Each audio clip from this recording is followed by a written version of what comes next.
लग्नाची पेढी या मालिकेच्या 7 नोव्हेंबरच्या भागामध्ये विनू आणि सावी दोघंजण कुंडीमध्ये झाड लावत असतात आणि झाड लावून झाल्यावरती सावी त्याच्यावरती माझे बाबा कधी येणार असं लिहिते.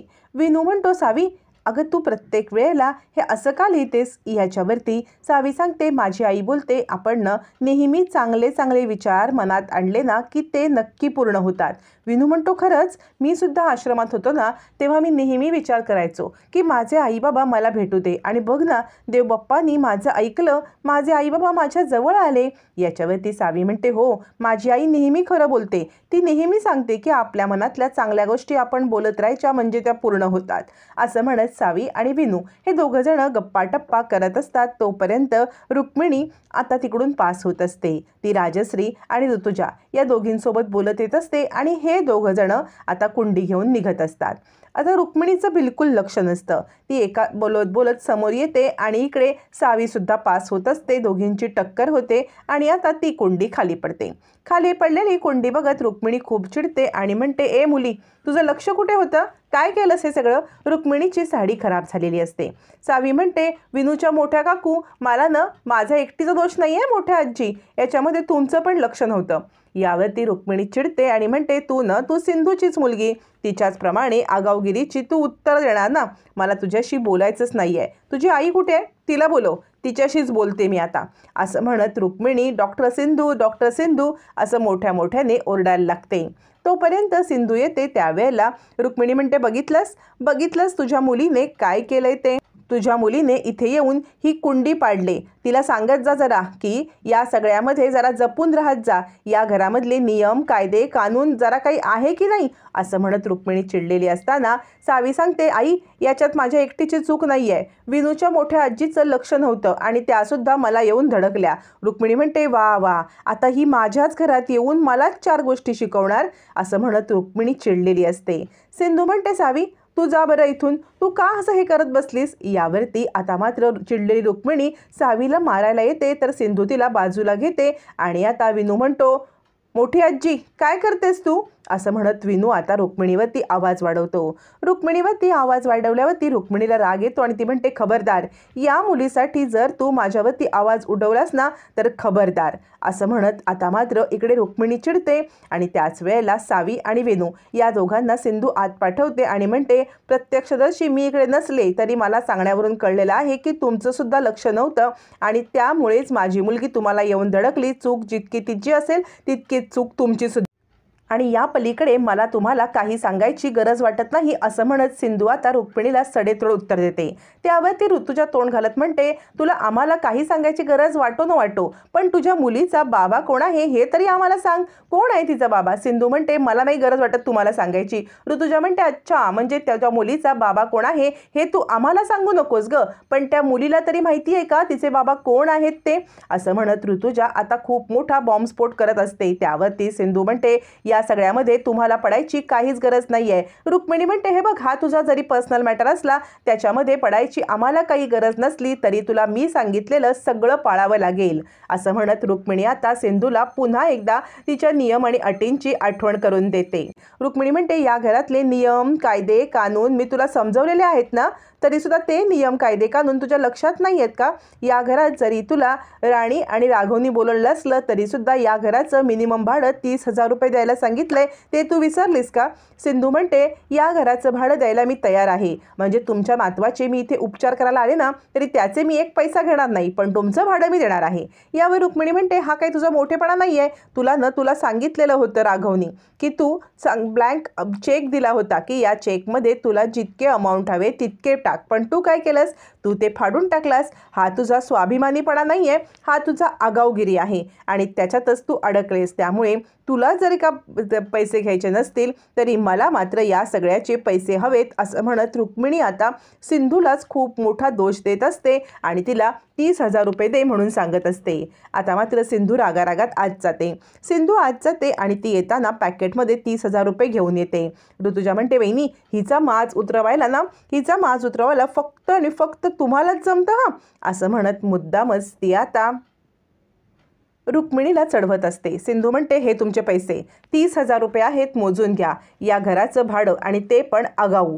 असं म्हणत सिंधूने आता बिचारी अंगठी विकून आणलेले 30,000 रुपये रुक्मिणीला दिलेले असतात. निर्लज्ज रुक्मिणी स्वतःच्याच आता नातवाचे उपचार करणाऱ्या आलेल्या डॉक्टरांकडून भाडं घेत असते आणि इतकी ती आता लहान झालेली असते. पैसे घेऊन रुक्मिणी रागारागात सिंधूकडे पाहते. सिंधूला तोडण्यासाठी केलेली सगळी आता रुक्मिणीची कारस्थानं ही एका मागोमाग एक फसतच चाललेली असतात. त्यामुळे आता चिडलेली सिंधू रूममध्ये येते आणि सावीला जोराजोरात ओढत ती रूममध्ये आणते आणि म्हणते, तुला कित्येक वेळा सांगितलंय आपण लोकांच्या घरी राहतो, त्यामुळे वेड्यासारखं काही करत जाऊ नकोस. तरीसुद्धा तुला काही ऐकायचंच नाही आहे ना, तुला माझं म्हणणंच ऐकायचं नाही आहे. दरवेळेला मला असा कमीपणाच द्यायचा आहे. सावी, तुझं हे ना वागणं मी खपवून घेणार नाही. किती वेळा तुला सांगितलंय. आता सावी म्हणते, आई सॉरी ना, पण एकटी माझी चूक नव्हती ना. सिंधूला स्वतःलाच खूप वाईट वाटतं. सिंधू बिचाऱ्या सावीला आपल्या जवळ घेते आणि रडायला लागते आणि म्हणते, बाळा, मी तुला ना खरंच काही सांगू शकत नाही आणि तुझ्याशी काही बोलू पण शकत नाही की नक्की तुझे बाबा कोण आहेत, आणि तुझ्या बाबांना पण मी सांगू शकत नाही की तू त्यांची मुलगी आहेस. मला खरंच माफ कर. यावरती सावी म्हणते, आई तू का रडते आहेस? म्हणजे त्या कडक आजी तुला खूप काही बोलल्या म्हणून तू रडते आहेस का? तेवढ्यात इकडे आता मंगेशचा कॉल येतो. मंगेशचा कॉल आल्यावरती सावी खूप खुश होते आणि म्हणते, मंगू तू इकडे आलास, बरं झालं तू आलास. ते आई बघ ना, माझं काही ऐकतच नाही आहे. यावरती मंगेश म्हणतो, 1 मिनिट, तुम्ही आहात कुठे? यावरती सावी सांगते, आम्ही ना विनूच्याच घरी आहोत. मंगेश म्हणतो, अच्छा, मग विनूसोबत खेळायला जा बरं तू. असं म्हणत तो सावीला बाहेर खेळण्यासाठी पाठवतो आणि आता सिंधूसोबत बोलायला लागतो. सिंधूसोबत म्हणतो, सिंधू तुम्ही त्या विनूच्या घरी कसं? यावरती सिंधू सांगते, अरे मला विनूची ट्रीटमेंट करायची आहे ना, त्यासाठी मी इथे आहे. यावरती मंगेश म्हणतो, मी तुमची बाहेर सोय करू का? म्हणजे इथे थांबण्याची तुला काही गरज नाही आहे सिंधू, मी तुझी बाहेर सोय करतो आणि तिकडे जाऊन तू राहा. असं म्हणत तो सिंधूला इथे राहू नको असं सुचवत असतो. सिंधू म्हणते, नको, मी विनूला प्रॉमिस केले ना, त्यासाठी मला इकडेच राहायला पाहिजे. असं म्हणत सिंधू आता विनूला दिलेला शब्द पाळण्यासाठी फक्त मी इथे राहते हे आता मंगेशला समजावून सांगत असते. आता दोघंजण गप्पा मारत असतात. तोपर्यंत राणी आणि राघव हे दोघंजण घरी येतात. राणी आणि राघव घरी येतात त्यावेळेला राघव म्हणत असतो, आपल्याला ना हे सगळे आणलेले इक्विपमेंट द्यायला हवेत. यावरती मधू म्हणते, हे इक्विपमेंट तू देऊन देशील का सिंधूला? राघव म्हणतो, ठीक आहे. आणि आणलेले सगळे इक्विपमेंट सिंधूला देण्यासाठी राघव तिच्या रूमच्या दिशेने जातो. त्यावेळेला सिंधू मंगेशसोबत बोलत असते. मंगेशसोबत बोलत असलेल्या सिंधूला बघून राघवच्या रागाचा पाराच चढतो आणि राघव विचार करतो, हे काय चाललंय यांच्यामध्ये? म्हणजे छानपैकी गप्पा चालू असतात तर तो राघवला सहन होत नाही. मंगेश सांगत असतो, अगं गावामधली सगळी लोक तुझी आठवण काढतायत की सिंधू टीचर कुठे आहेत, सिंधू डॉक्टर कुठे आहेत. पण सगळ्यांना मी सांगितलंय त्या झाशीच्या राणी आहेत त्या लवकरात लवकर मोहीम फत्ते करून आपल्या गावात नक्की येतील. आणि हे सगळं राघव बघतो आणि त्याच्या रागाचा पारा चढतो. तो रागारागात तसाच परत पावली येतो आणि रूममध्ये येतो. मधू म्हणते, काय झालं? याच्यावरती राघव आता मधूला खुर्चीवरती बसवतो. त्याला राजश्रीचा शब्द आठवतो. राजश्रीने सांगितलेलं आठवतं की मधूला तू कधी अंतर देऊ नकोस. मग तो मधूला खाली बसायला सांगतो आणि आता नवीन घेतलेला नेकलेस तिच्या गळ्यात घालतो. नवीन दिलेला नेकलेस गळ्यात घालत असताना मधू खूप खुश होते आणि विचार करते, ज्या क्षणाची मी आतुरतेने वाट पाहत होते तो क्षण आला आहे माझ्या आयुष्यात. म्हणजे या क्षणासाठी मी किती काय केलं, पण हा क्षणाची आता माझी वाट संपली. खरंच राघव, थँक्यू. म्हणजे तुझ्या या गोष्टीमुळे किंवा तुझ्या या गिफ्टमुळे मी खूप खुश आहे. कधीही मी आयुष्यात हा हार गळ्यातून काढू नये असं मला वाटतंय. असं म्हणत राणी आता स्वतःशीच विचार करत असते. तोपर्यंत राघवने गळ्यात हात घालताना नेमकी तिथे सिंधू येते. ज्याप्रमाणे मंगेशसोबत हसूत बोलताना राघवने पाहिलेलं असतं त्याचप्रमाणे गळ्यात हात घालताना हार घालताना सिंधूने पाहिलेलं असतं. आता मात्र सिंधूला पण खूप वाईट वाटतं. मधू आनंदी असते, सिंधू दुःखी होऊन बाहेर येते आणि विचार करते, मला उदास राहून चालणार नाही. मग सावीला कोण सांभाळणार?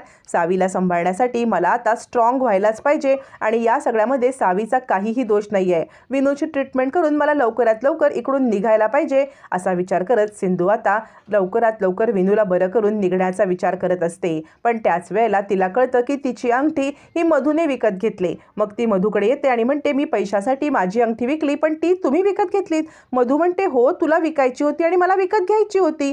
मग मी का बरं या सगळ्यामध्ये अडचण करत बसू? हे बघ, मला असं वाटते तुला ही अंगठी हवे का परत? मी तुला ही अंगठी परत द्यायला तयार आहे.